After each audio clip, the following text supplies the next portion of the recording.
up YouTube? It's AFOL man. I'm bringing a Technic review for you guys today. And this is set number 42030. And this is the Volvo wheel loader. And I gotta tell you, this thing is a beast. It has a official piece count at 1,636 pieces. It has 3 motors, 1 servo, 2 receivers, 2 transmitters, and a battery box. And it comes with everything you need except for the batteries to get started. And I gotta say, this is the largest Technic set that I've put together, and it felt like it took about 8 hours. I'm not real sure. I broke it up, but it was exhausting. I tried to do it in large periods of time, and I would not suggest doing that. I would definitely suggest breaking it up, but it is massive, as you can see with my minifig here. It's not minifig scale. You could put a minifig sitting in there, but really it'd have to probably be about twice the size the minifig would to kind of be in scale with this size. But I gotta say, even though it's not minifig scale, I do really like it. Now let's take a look at some of the features with it. So as I mentioned, it does come with 2 transmitters, which is this new style transmitters, and you hook them together, and basically the far right adjusts the center with the servo to help it turn when you're going straight and forward. And then also this far, well, not far right, but this one right here takes the bucket up and down, and it does that with these push rods that are it's got 2 of them to do the up and down motion, so it's got quite a bit of power right there. Here's a closer look at those push arms as they push up the bucket.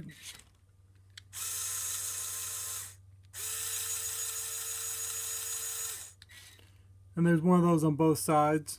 Show you how far up it goes.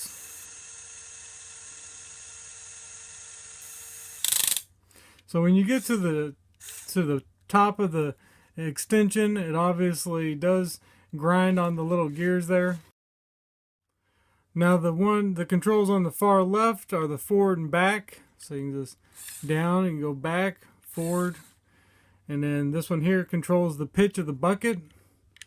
Let's back it up. And the same thing when you get to the max down and up, it will kind of strip on the gear.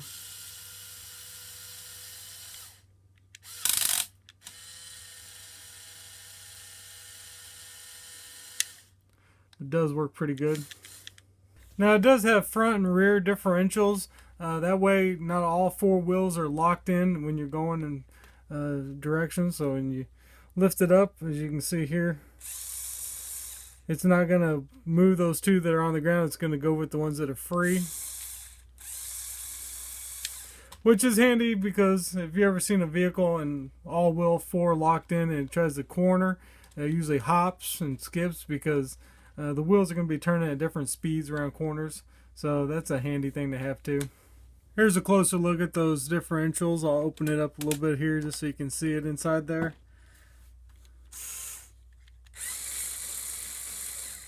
So you can see that it allows one wheel not to turn as the other one does.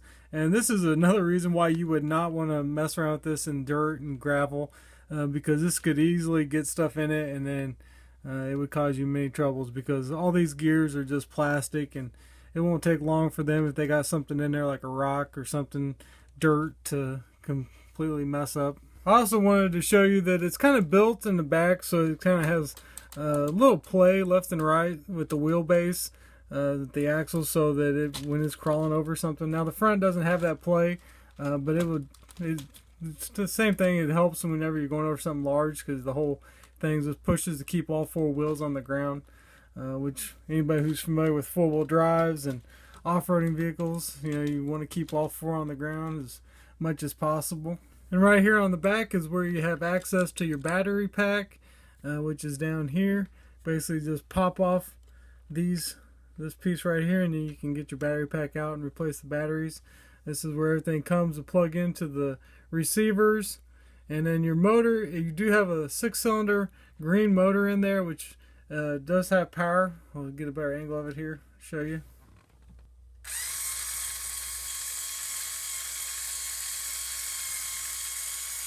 And right behind where the motor is, tucked away down there, you have your two receivers up at the top here behind the cab. And a nice little feature too is also when you turn the servo, this is hooked up, the steering wheel is hooked up on a gear, so the steering wheel will turn too. Let me see if you can see that. So that's kind of nice that they took the time to do that. And here's a look at the other side. You got where the stairs are on this side. You got the little walkway just like you had on the other side. And it does have some stickers. You saw the Volvo on the other side. You got some caution stickers back here where the motor would be in real life. And obviously this is a licensed theme or model, so that's nice that they got the license from Volvo to build this. So this would be on the side where the minifig would come. Overall, I gotta say I really do like it. Let's go ahead and show it driving a little bit in town.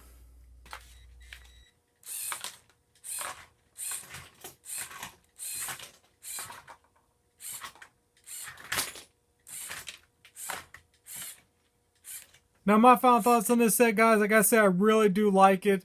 You know, it has a lot of play features with the fully remote control, the full power functions it has. So you can get a lot of play with it. Now that being said, I would not take it outside and try to play with dirt and really move real dirt with it, because as we saw, the gears are all open. It would just become a real mess. But this is something that you could put on the shelf that people would come over and just really be taken back by its size and all the play features it has. And really building this large Technic set made me want to build even more large Technic sets. I don't know, there's just something about large Technic sets that, it just seems a little more intense, a little bit more detail oriented than just normal system building. And, it does come with a very large book, and you want to really try to make sure you don't mess up. I actually messed up when I built it and kind of missed a gear, and I had to go back and fix it, and that was a real pain. But so you want to just make sure you're really paying attention as you build it. But I would definitely suggest picking it up if you can afford it. I love it. It's a wonderful set. But that's my opinions, guys. Now you guys let me know what you think in the comments below. Do you like this Technic set? Do you want to get it? Do you like Technic? Do you want to see me do more Technic reviews on this channel? If you would, let me know by giving this video a thumbs up. And as always, guys, look out for all my upcoming reviews, city tours, all my other videos. If you haven't subscribed yet, go ahead and hit that subscribe button so you can see all of my upcoming videos. And I'll also put a link to the time-lapse build of this set at the end of this video, so you can go over and check that out if you'd like. Again, guys, thanks for watching. See you in the next video.